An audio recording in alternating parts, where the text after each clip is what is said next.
Bonjour chez vous, bienvenue sur notre plateau. Je suis très heureuse de vous retrouver pour cette nouvelle émission. Aujourd'hui, notre thème du jour est réfléchir avant de parler. Et aujourd'hui, c'est Jonathan qui va nous apporter la pensée du jour. Et ensuite, nous aurons enfin, notre quiz que vous nous avez tant réclamé. Voilà, vous connaissez le programme, je vais retrouver les chroniqueurs.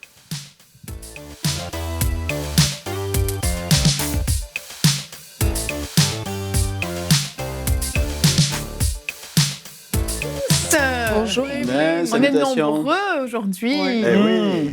Nombreux pour le quiz. Alors c'est ça, il a été attendu, réclamé par nombre d'entre vous qui nous regardez. Donc on ne vous avait pas oublié, le quiz va avoir lieu aujourd'hui et il aura lieu désormais une fois par mois, histoire de vous faire patienter un petit peu. Donc aujourd'hui, comme on l'a dit, on va parler de réfléchir avant de parler. Donc avant de prendre la parole pendant toute cette émission, je vous invite à réfléchir fortement. On va commencer surtout tout de toi. suite. C'est pas mon genre. On va commencer tout de suite avec la pensée du jour.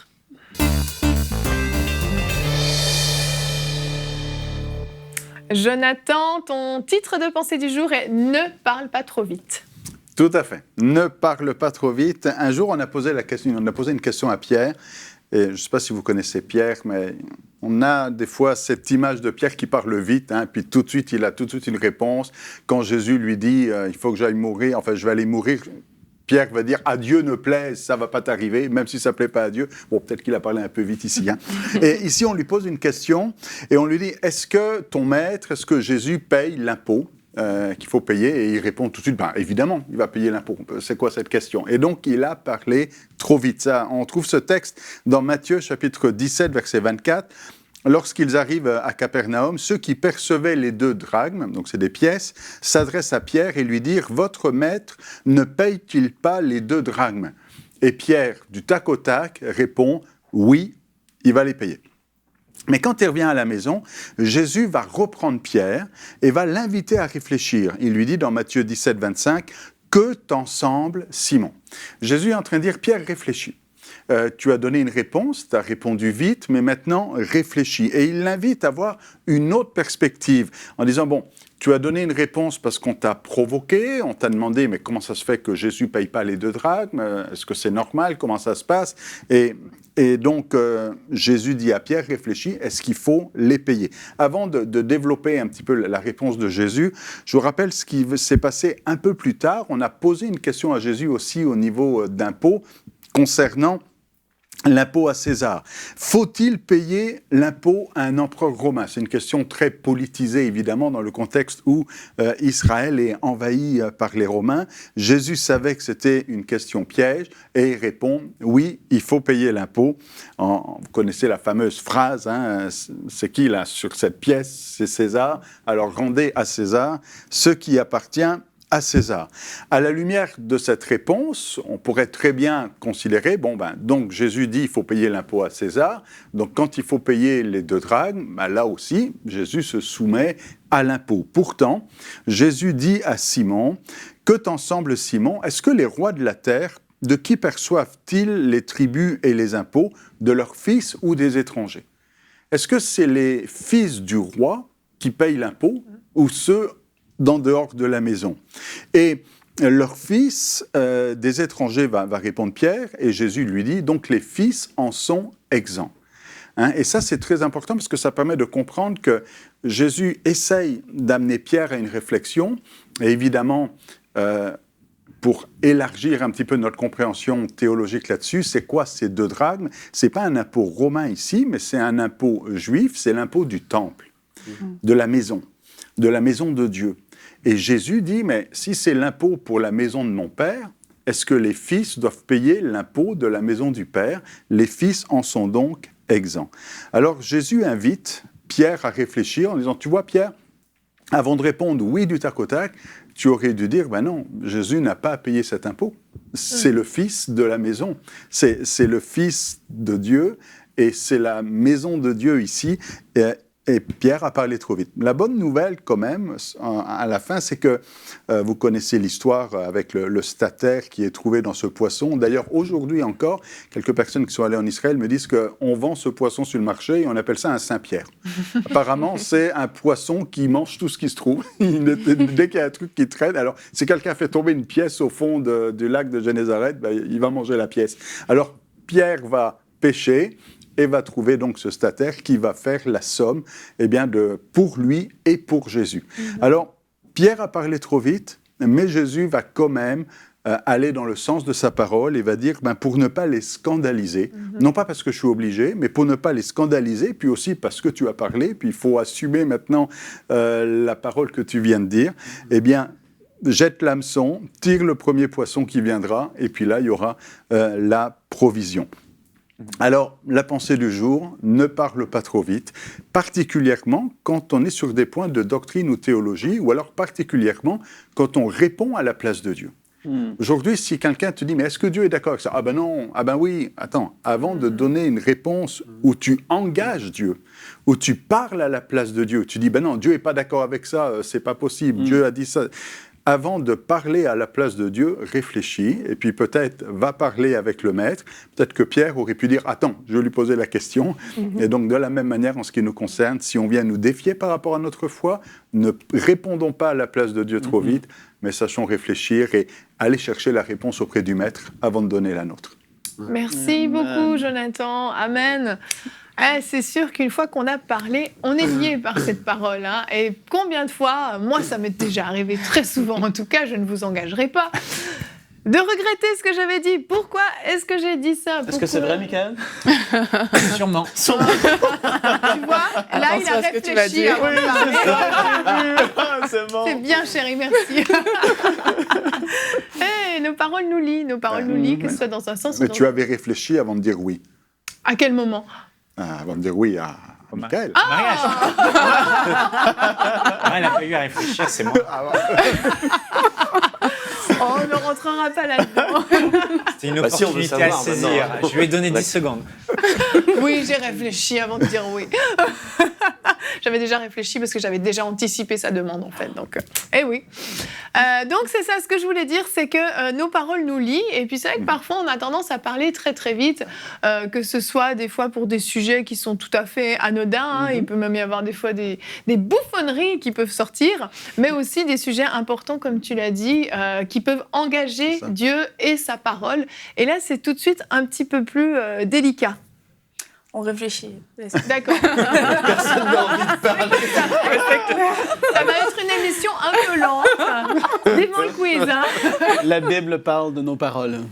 Ouais. Non, Oui. il y a vraiment des conséquences quand Merci, on parle. chérie. On parle trop vite, il y a toujours des conséquences. Pierre a eu sa conséquence.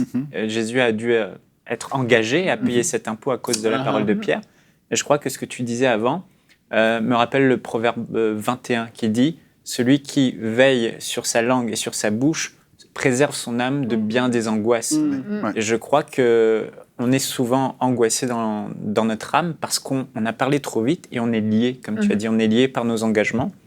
Et la question qui peut se poser aujourd'hui, parce qu'on a parlé trop vite, peut-être parce qu'on n'a pas su dire non, on était trop optimiste, on nous a demandé de nous aider dans un projet, puis on a dit oui, et après on était liés, tout un tas de choses.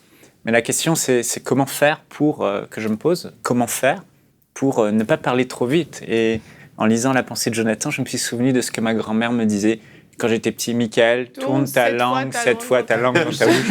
On avait la même grand-mère, je crois. Vous êtes C'est l'île de la Réunion. Tu es mon frère. Et puis, et le truc, c'est que j'ai testé, il y a encore pas si longtemps, j'ai testé ça. Ah oui. Mais le problème, c'est que ça marche pas parce que quand vous tournez 7 fois votre langue dans votre bouche, vous êtes focalisé sur le fait que ça tourne et vous n'arrivez pas à réfléchir en même temps. Pour un homme, une femme peut faire 2 choses en même temps. Mais je crois que l'une des bonnes choses à faire, c'est d'être sage et de dire simplement, écoute, je vais réfléchir, je vais prier et je vais te donner une réponse plus tard. Et ça nous protège. Oui. Même que ces gens-là, tu sais qui ils sont autour de toi, en fait. Parce que quand quelqu'un est comme ça, qui réfléchit avant de parler. Moi, je trouve, en tout cas, tu les remarques. C'est des gens, tu vas voir comme une espèce de sagesse qui est là. C'est des gens qui vont pas trop parler pour rien dire tout le temps. C'est des gens qui ont développé ça. Puis je crois que ça peut vraiment se développer. Oui. Ça, c'est clair. Hein? Ça te fait penser à quelqu'un. Aurélie, parle-nous. Aurélie a beaucoup d'exemples. Moi, je connais justement quelqu'un qui est sage et qui prend son temps avant de parler. Et moi, ça m'énerve beaucoup. Tu veux que ça sorte? Parce que parfois, on attend des réponses. On est comme, dis ce que tu as dit, crache le morceau. La personne attend, mais on remarque effectivement que des personnes comme ça sont remplies de sagesse. Et c'est facile d'aller vers ces personnes-là par la suite quand il y a vraiment des situations qui semblent complexes, qui se présentent devant nous. Et je pense aussi que réfléchir avant de parler, bien plus qu'une simple sagesse, même humaine, c'est quelque chose que le Seigneur attend de nous en tant que ses enfants. Et la parole qui sort de la bouche des personnes qui réfléchissent très souvent, c'est une parole sage, une parole inspirée, une parole biblique. Et ça fait la différence avec quelqu'un qui parle trop vite. Comme Frank disait, la Bible nous parle de nos paroles. Et on sait aujourd'hui que la vie et la mort sont au pouvoir de la langue. Et même la Bible dit, celui qui parle beaucoup ne manque pas de péché. Donc vraiment, il faut en considérant cela nous donne un recul quand même par rapport à ce qui va sortir de nos bouches et ça nous donne vraiment une raison de bien réfléchir avant d'ouvrir notre bouche pour dire des choses. Pendant qu'Aurélie parlait, je repensais au roi qui a posé la question à Néhémie. Lorsque Néhémie est venu le voir, il lui a dit « Laisse-moi aller vers mon peuple ». Et le roi, il a dit qu'il était triste et le roi lui a dit « Que puis-je faire pour toi ?» Et là, il a dit « J'interrogeais le Dieu des cieux ». Et on voit que le roi a parlé à Néhémie, lui a fait une proposition, mais avant de donner sa réponse au roi, j'ai interrogé le Dieu des cieux. Donc, je ne sais pas combien de temps s'est écoulé, est-ce que c'est quelque chose, mais ça, c'est une bonne habitude quand quelqu'un nous parle, comme Pasteur Jonathan disait, c'est de se dire, Saint-Esprit, en nous-mêmes, écoute, éclaire-moi, qu'est-ce que tu penses, Seigneur? Et à plus forte raison, quand on est dans une situation de polémique, quand quelqu'un veut défier, en disant « mais qu'est-ce que fait ton Dieu? Pourquoi ça se passe comme ça ?» puis qu'il y ait une question piège. Il ne faut pas répondre vite, à plus forte raison quand c'est une question piège. Et il ne faut pas avoir peur de dire « je ne sais pas ». Oui. Parce que trop souvent, on veut à tout prix donner une réponse, et puis du coup, après, notre réponse ne marche pas, parce qu'on a voulu parler trop vite, on a voulu se défendre. Mais il faut savoir dire, écoute, je ne sais pas, je vais réfléchir, on s'en reparle demain, ou je vais aller chercher de l'information, ou je vais aller chercher des conseils, parce que des fois, il y a peut-être une question très précise, très technique sur la Bible, puis vous essayez de donner une réponse, mais il vaut mieux des fois dire, je ne sais pas, alors que ça nous oblige à faire preuve d'humilité, mais au moins, la réponse que l'on va donner va être plus solide, quoi. Exactement. Oui, je voulais dire que Nathan a parlé trop vite à David. Je crois que c'est le prophète Nathan. David va lui demander, il a cette inspiration pour construire un temple, construire une maison à l'Éternel. Et puis Nathan, qui est le prophète qui lui parle souvent, et qui est un homme inspiré de Dieu, va lui dire oui, tu vas le faire, certainement, tu vas le faire. Et puis on voit dans le verset que c'est comme s'il partait chez lui, puis là, à un moment, il parle avec Dieu et il doit retourner lui dire, pour lui dire, en fait, c'est pas toi qui le feras, ce sera Salomon. Mais c'est d'autant plus important en tant que personne qui porte ce mandat de parler de la part de Dieu, de recevoir des paroles prophétiques, etc., d'être vraiment alerte et de prendre son temps. On est dans un monde où on a cette espèce de pression, des fois, même dans les conversations ou dans le travail, et on prend des décisions juste parce qu'on doit répondre, alors qu'en fait, on peut avoir juste la réponse toute sage de dire « laisse-moi y réfléchir ». Personne ne nous impose, et c'est une pensée mondaine de vraiment être sous la pression. Il y a quelqu'un qui a dit c'est préférable de s'occuper des choses importantes avant les choses urgentes. Donc même si des fois on a des choses qui ont l'air d'être urgentes, faut prendre le temps d'y réfléchir parce que ça peut changer des destinées. Si David s'était mis à construire et il était vraiment zélé pour le faire, parce qu'on voit après qu'il a commencé à commander du matériel, etc. pour Salomon, parce qu'il y croyait pas du tout d'ailleurs que Salomon pouvait y arriver. Il a dit mon fils est faible. En vrai, il dit des choses comme ça. Donc il était zélé pour le faire, mais ça aurait pu changer des destinées. Donc c'est important de se poser. Tellement important. Je me souviens d'une personne à qui j'avais demandé un service, je ne sais plus pourquoi. quelque chose qui me paraissait totalement anodin, la personne m'a répondu « je vais prier et puis je t'en reparle dans la journée ou demain ». Et je m'étais dit « c'était un petit truc là, tu pouvais juste me dire oui ou non ». Mais après coup, j'ai réfléchi, je me suis dit en fait, c'est très sage parce que c'est sûr qu'il y a des fois des engagements qui nous paraissent minimes et puis finalement, ça prend des ampleurs énormes et puis parfois, on est juste en train de faire la mauvaise chose au mauvais moment. Notre temps est précieux. Donc, si on investit de la mauvaise façon, finalement, c'est du gaspillage. On va regarder notre sondage internaute. Nous avons posé la question « Avez-vous l'habitude de parler sans réfléchir ?» 69% ont répondu parfois, 15% oui, 16% non.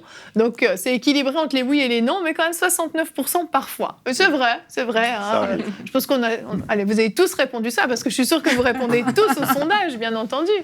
On réfléchit. Réfléchissez. Réfléchissez avant de mentir. Moi, ce que je sais, Evelyne, c'est que la Bible a dit « S'il te manque de la sagesse, demande-la à Dieu, puis il va te la donner. Puis ça, c'est quelque chose de penser, Jonathan, vraiment, c'est super, parce que c'est quelque chose de hyper, dans les couples, dans les familles, avec nos enfants, à toutes sortes de niveaux, c'est ultra important de réfléchir avant de parler, puis il faut vraiment prendre ça à cœur. Ouais. Tout à fait. C'est notre conseil de fin de discussion.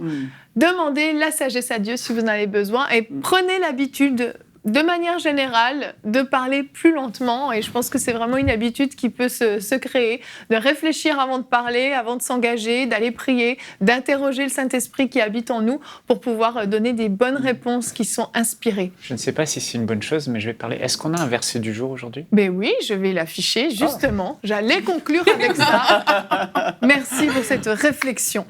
Le verset du jour, aujourd'hui, Jacques 1, 19. Que tout homme soit prompt à écouter, lent à parler et lent à se mettre en colère. Donc oui, c'est une suite logique. Si on prend le temps d'écouter, qu'on est plus lent à parler, on risque moins de se mettre en colère. Voilà, nous allons continuer tout de suite avec notre quiz.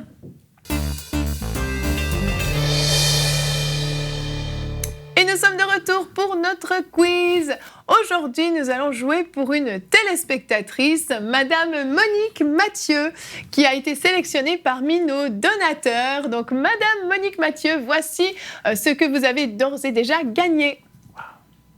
Découvrez le livre de la semaine.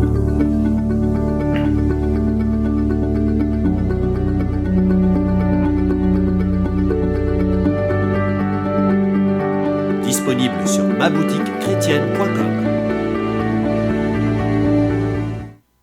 Le champ de bataille de la pensée de Joyce Meyer, on l'a présenté hier, c'est notre livre de la semaine et vous l'avez donc gagné. Et à la fin du quiz, vous verrez si vous avez gagné ou non le gros cadeau en fonction des résultats de la finale. Voilà, chers candidats, est-ce que vous êtes prêts ? Nous sommes prêts. Super, je fais un petit récapitulatif du déroulement. Donc nous avons 3 phases, le duel, la concertation et la finale. Le duel se fait avec les buzzers, une phase de rapidité. La concertation est une phase de concertation, comme son nom l'indique, on se concerte en équipe pour répondre à chaque question. Et la finale, dans laquelle il y a 75 secondes pour répondre à 10 questions. Voilà, donc on va commencer tout de suite avec le duel.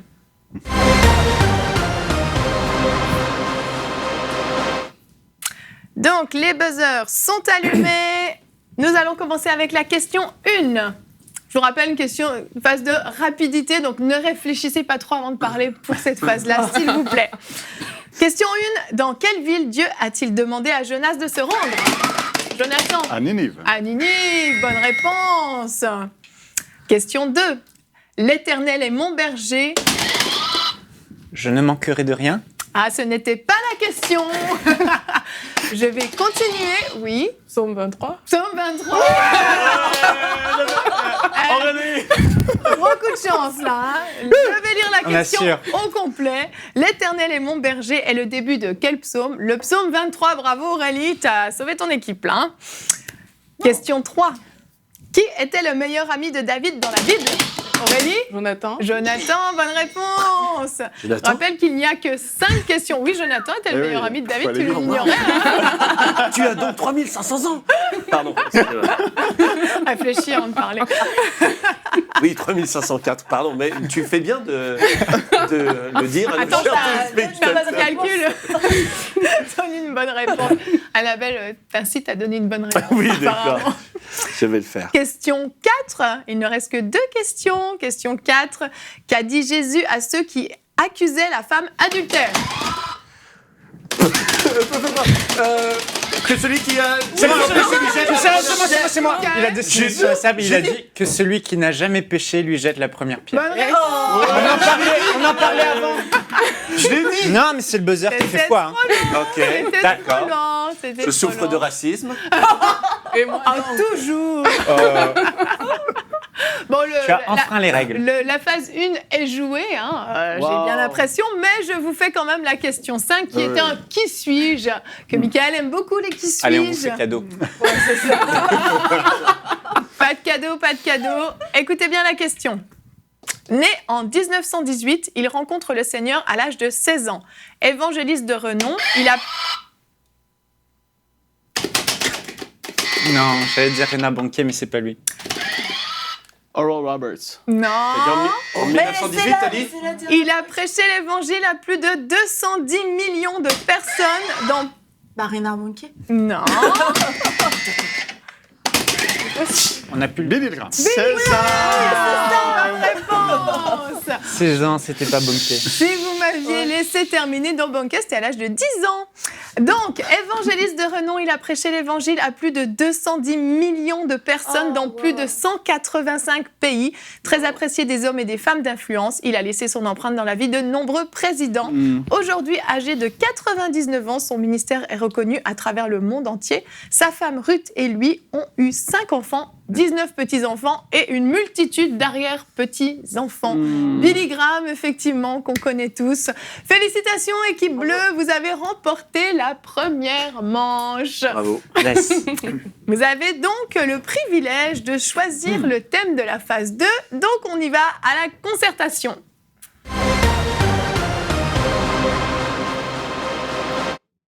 La concertation. Nous avons donc 2 thèmes au choix qui vont s'afficher à l'écran. Le premier thème est les frères et les sœurs dans la Bible. Et le thème 2, les origines de la Bible. Donc, équipe bleue, le thème que vous allez choisir sera imposé également à l'équipe rouge. Nous n'aborderons qu'un thème désormais dans la phase de la concertation.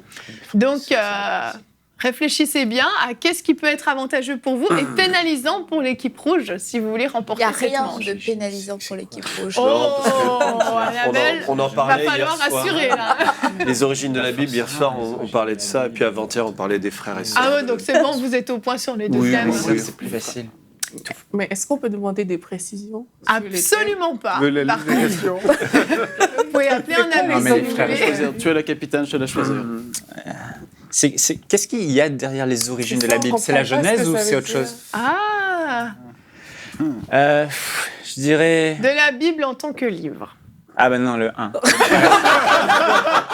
On va pas laisser cette grâce à Jonathan.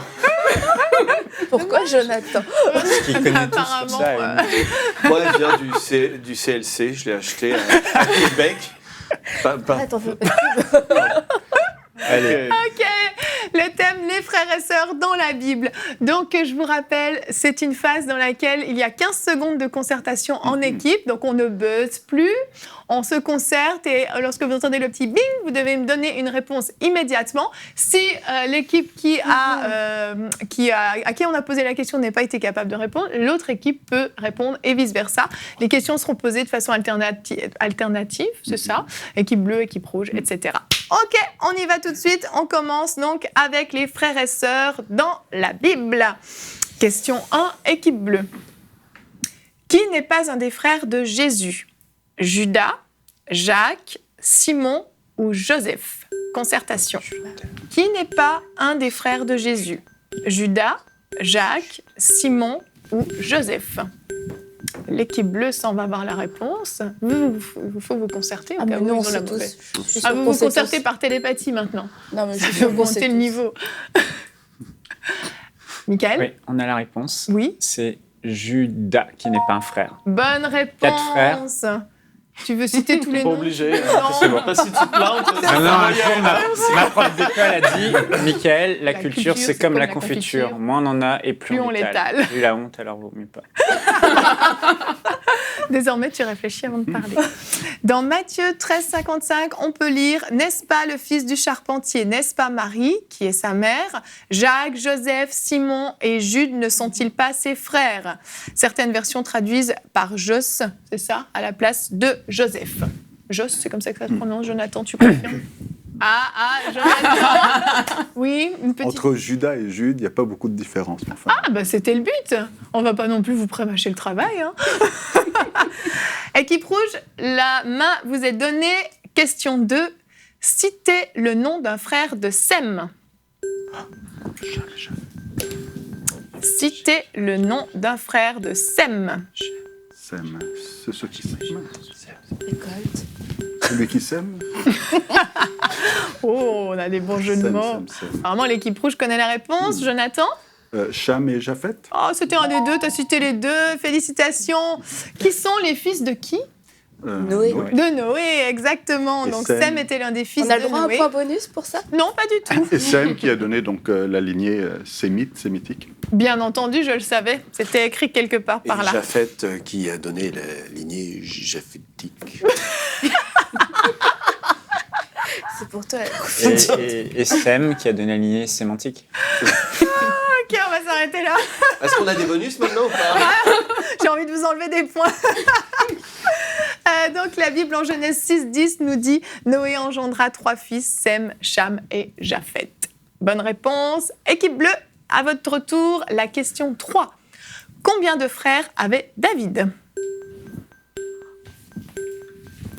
Calculez vite. Combien de frères avait David?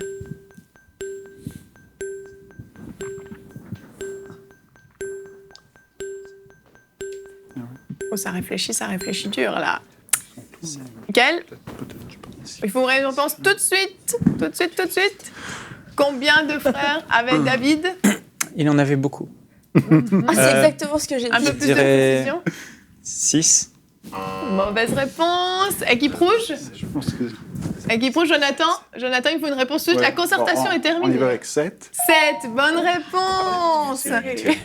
David, qui était l'un des fils donc d'Isaïe, 1 Samuel 16, 10, Isaïe fit passer ses 7 fils devant Samuel, et Samuel dit à Isaïe, l'Éternel n'a choisi aucun d'eux. Puis Samuel dit à Isaïe, sont-ils là tous tes fils? Et il répondit, il reste encore le plus jeune, mais il fait paître les brebis. Donc David était le cadet de 7 frères.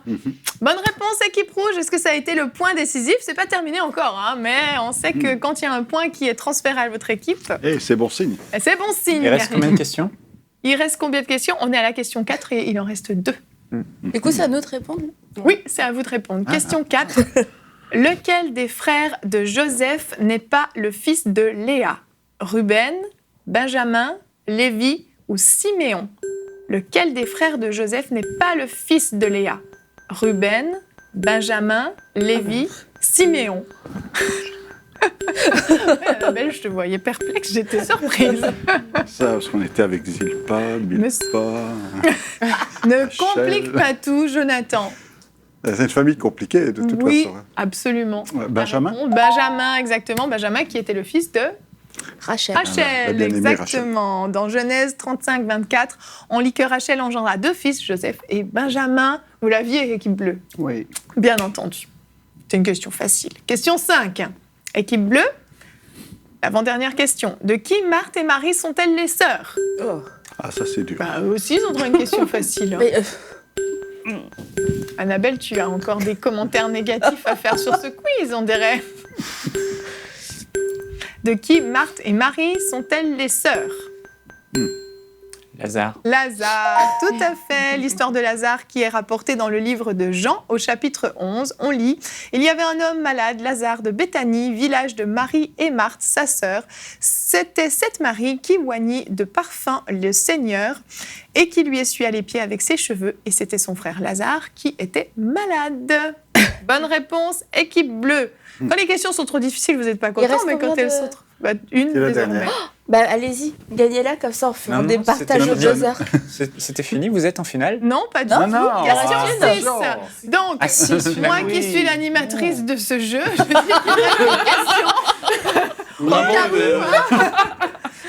Et donc, Qui suis-je? Je suis l'animatrice de mes Et la main est à l'équipe rouge. Donc, si vous ne répondez pas à la question, effectivement, il y aura une égalité. Il faudra départager au buzzer. Mais si vous répondez, C'est vous longtemps. partirez en finale. On n'a pas le droit de boycotter la question pour ne pas aller en finale, sous cause que ce serait un petit peu stressant. C'est pas notre genre, évidemment. Non. Non, non, on pense à Madame Mathieu, là. Exactement. Faut qu'elle gagne. Question 6. Citez le nom de la sœur de Salomon dont parle la Bible. Citez le nom de la sœur de Salomon dont parle la Bible.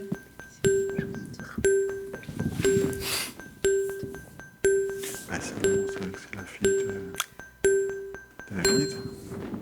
Jonathan? J'ai sur le bout de la langue, mais il sort pas. Ok, donc tu Donc, passes. on va passer. On va passer. Équipe bleue. Et- Qui était la sœur de Salomon? Il me faut une réponse tout de suite. En fait, la concertation est terminée. Équipe Ah, bleue. on peut revenir dessus. Équipe bleue. Équipe bleue. Équipe bleue. Tamar? Oui, bonne Voilà. réponse. Vous l'aviez Bien On joué. l'avait, mais la main était partie. Dommage. Tamar qui a été déshonoré par son frère Amnon. Son histoire est racontée dans 2 Samuel 13, si vous voulez la lire à la maison. Une triste histoire quand même. Hein. Elle n'a pas eu une très belle vie. Donc, égalité. Égalité parfaite. Ah. C'est les bleus. Nous allons devoir vous départager. Nous allons devoir vous départager au buzzer avec une question bonus. Donc, question de rapidité. Main sur le buzzer, Annabelle. Préparez-vous. On ne boycotte pas la question bonus pour ne pas aller en finale. Vous êtes prêts? Quel était le nom du frère de Moïse? Michael? Aaron. Oui! Il a Félicitations, équipe bleue, vous allez en finale. C'est un réflexe. Bravo. Bravo. Puis quand t'as appuyé, t'es obligé de donner la réponse, hein, quand tu la connais. Vous voyez, j'ai même je me suis habillée pour vous. Allez, ça va aller, on va faire gagner. J'ai senti le regret après que tu aies buzzé. Mais Michael est tellement joueur que je savais qu'il ne C'est ça. pourrait pas s'empêcher. Non, mais on veut faire gagner. Donc, félicitations. Madame. Vous allez partir en finale. Donc, je vais vous expliquer les règles de la finale avant qu'on lance le jingle de la finale. Vous répondez chacun votre tour. Il y a 10 questions. Et pour que le gros cadeau soit remporté, il faut 9 bonnes réponses. Vous avez un joker que vous pouvez utiliser quand l'un de vous dit joker. Les 2 autres candidats de l'équipe peuvent aider à répondre à la question. Vous pouvez passer autant de questions que vous voulez. Elles reviendront à la fin. Ce qui a été répondu faux, incorrect, ne revient pas. C'est OK Je pour vous? l'ai appris durement. Oui, effectivement. Donc, on va partir tout de suite pour la finale.